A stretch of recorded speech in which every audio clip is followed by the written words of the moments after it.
Dear students, welcome to the e-learning classes of class 12th of English subject. Dear students, आपको मालूम होना चाहिए कि अब आप एक और नई पोइम पढ़ने जा रहे हैं। ये पोइम बड़ी इंटरेस्टिंग है। इस पोइम में आइए देखते हैं पोइट ने हमसे क्या कहा है। Let us study the poem, let us see. Dear students, अब हम next poem number 8 my heaven का अध्ययन करने जा रहे हैं। माई हेवन का मतलब है मेरा स्वर्ग। ये पोइम रविंद्रनाथ टैगोर ने कंपोज की है। ये पोइम हमारे देश के बारे में है, हमारे भारतवर्ष के बारे में है। ये पोइम किसने कंपोज किया डियर स्टूडेंट्स? रविंद्रनाथ टैगोर ने। रविंद्रनाथ टैगोर एक बहुत महान कवि थे, एक बहुत बड़े लेखक थे। इनका जन्म 1861 में हुआ था। थोड़ा सा इनके बारे में भी जानने की कोशिश करते हैं डियर स्टूडेंट्स। सबसे पहले रविंद्रनाथ टैगोर वाज बॉर्न का जन्म हुआ था ऑन May 7, 1861। मई 7 मई को 1861 ईस्वी में इनका जन्म हुआ था। कहाँ हुआ था? एट कैलकाटा, कलकत्ता में। कहाँ हुआ था? कलकत्ता में। इन ए डिस्टिंग्विश्ड ब्राह्मण फैमिली, एक विशिष्ट ब्राह्मण परिवार में इनका जन्म हुआ था। ही वॉज एजुकेटेड मोस्टली, वो शिक्षित किए गए थे अधिक तौर पर एट होम, घर पर ही। लेकिन इनके अंदर जन्म से ही एक कवि छुपा हुआ था, एक लेखक छुपा हुआ था। एक लेखक, एक कवि ने इनके अंदर अपना स्थान बना रखा था। ही वाज ए पोइट, वो एक कवि थे, प्ले राइट नाटक लेखक थे, क्रिटिक आलोचक थे, एसेइस्ट निबंधकार थे, नॉवेलिस्ट उपन्यासकार थे, शॉर्ट स्टोरी राइटर और लघु कथा लेखक थे, एंड एजुकेशनिस्ट और शिक्षाविद थे। तो डियर स्टूडेंट्स, इनकी ये पोइम जो हम पढ़ने जा रहे हैं बहुत ही इंटरेस्टिंग पोइम है डियर स्टूडेंट्स। डियर स्टूडेंट्स, इस पोइम में टैगोर स्वप्न देखते हैं, दर्शन करते हैं एक देश का। एक देश, कौन सा देश? भारत का। ऐसा भारत हो, कैसा भारत हो, उसका वर्णन करते हैं। आइए देखते हैं उनकी क्या भावनाएं हैं इस कविता के अंदर। ही विजुअलाइजेज, वो दर्शन करते हैं, देखते हैं, ख्याल करते हैं एक कंट्री, एक देश का।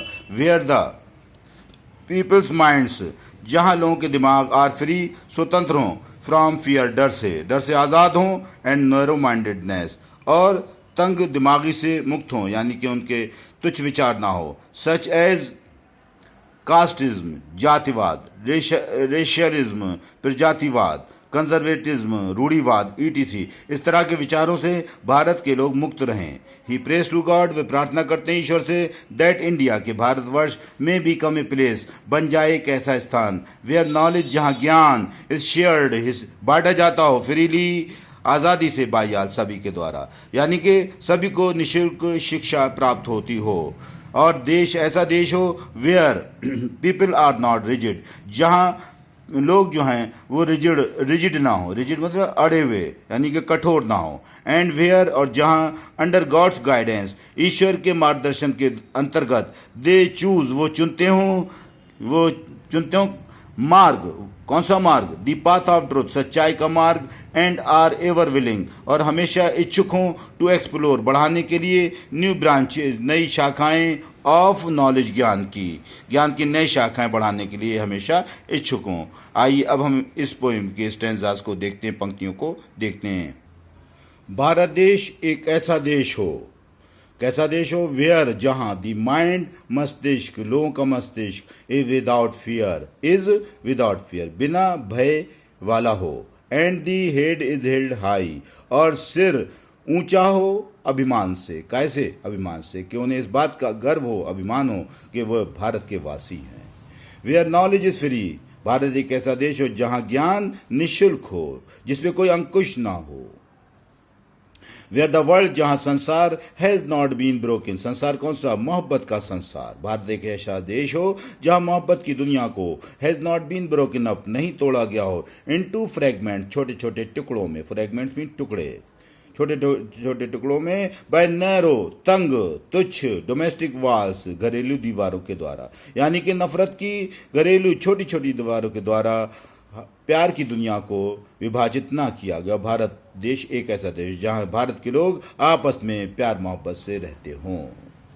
वेयर वर्ड्स, जहाँ शब्द कम आउट, बाहर आते हों, from the depth of truth, सच की गहराई से, यानी कि भारत के लोग सच बोलने वाले हों।